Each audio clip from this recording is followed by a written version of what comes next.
এই দেখুন আজকে কি বানাবো, যেটা আপনারা ফেলে দেন। হ্যাঁ, এই যে দেখছেন কফির ডাঁট, কফির ডাঁটের আজকে সবজি বানাবো বেগুনের সাথে। খেয়ে বলবেন কেমন হয়েছে। চলুন তাহলে শুরু করা যাক। কফির ডাঁটগুলো ছোট ছোট করে কেটে নিয়ে সেগুলো ধুয়ে সিদ্ধ করতে দিয়ে দেবো। আর এই যে দেখছো সর্ষে পাউডার, এটাও জলের সাথে গুলে নেব। আর কি কি নিচ্ছে দেখে নাও একবার। এই যে থালি ভর্তি করে সাজিয়ে ফেলেছি। সেদ্ধ করা কফির ডাঁট রয়েছে, বেগুন রয়েছে, আলু রয়েছে, পেঁয়াজ কাটা রয়েছে, আর এই যে আদা বাটা, রসুন বাটা, আর এই যে সরষে। হ্যাঁ, এবারে তো আসল খেলা শুরু। এই যে ইলেকট্রিক কুকটপ দেখতে পাচ্ছ, তার উপর নিয়ে নিলাম একটা ফ্রাই প্যান। কুকটপটা অন করে নিলাম। হ্যাঁ, এবার যদি ফ্রাই প্যানটা গরম হয়ে গেছে, ফটাফট তেল দিয়ে দিন। সেটা সাদাও তেল হতে পারে, এবার হলুদ তেলও হতে পারে। আচ্ছা, তেল গরম হয়ে গেছে। কি ভাবছো, বেগুনগুলো ছেড়ে দাও। ভুল করে জলে ছেড়ে ফেলো না যেন। গরম তেলে ঝাড়ার কথা বলছি। হ্যাঁ, এটা এবার ভালো করে ভেজে নাও। যত ভালো করে ভাজবে তত ভালো টেস্ট আসবে, যেমন লাল লাল হয়ে ওঠে। তারপর সেটাকে নামিয়ে দাও। আরে বাবা, বেগুন তো সব তেল খেয়ে নিয়েছে। তাহলে অল্প করে তেলটা দিয়ে আলুগুলোও ঠিক লাল লাল করেই ভেজে নাও।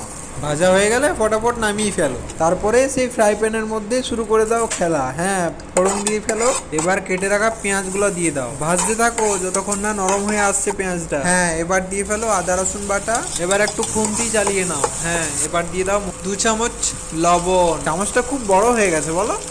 পরিমাণ মতো হলুদ, পরিমাণ মতো জিরা পাউডার, আর অল্প করে লঙ্কা গুঁড়ো দিয়ে ফেললাম। এবার হালকা জল দিয়ে মশলাটাকে কষিয়ে ফেলো। জল না দিলে মশলাটা তো কড়াইয়ের সাথেই লেগে যাবে। হ্যাঁ, তাই অল্প অল্প জল দিয়ে দিয়ে মশলাটা কষতে থাকো। হ্যাঁ, কিছুক্ষণ পরে সেই ভেজে রাখা আলুগুলো সেগুলো দিয়ে দাও। হ্যাঁ, ভালো করে মশলার সাথে মাখিয়ে নিও যেন।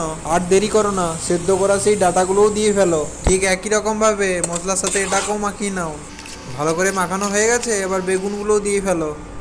বেশ, বেগুন দিয়ে ফেলেছো, এবার এটাকেও মাখিয়ে নাও। আর কিছু সেরকম কাজ নেই, রান্না তো শেষের মুখে। উফ, কি গন্ধ উঠেছে, বেশ সুন্দর লাগছে। দেখো কত সুন্দর দেখতে লাগছে। এবার সেই সর্ষে পাউডার জলে গুলে রেখেছিলাম, সেটা এবার চারিদিকে ছড়িয়ে দিয়ে দেব। এবার তো জল দিতে হবে, সিদ্ধ করতে হবে যে। জল দিয়ে দিয়েছো, এবার হাতে গোনা 2টি চিনি নিয়ে নাও, ওটার উপর দিয়ে দাও। আর চ্যানেলটাকে সাবস্ক্রাইব করে নাও। এবার থালা ঢাকা দিয়ে দাও, সিদ্ধ হোক। A few moments later. আরে বাবারে বাবারে, এ তো বেশ চমৎকার গন্ধ উঠেছে।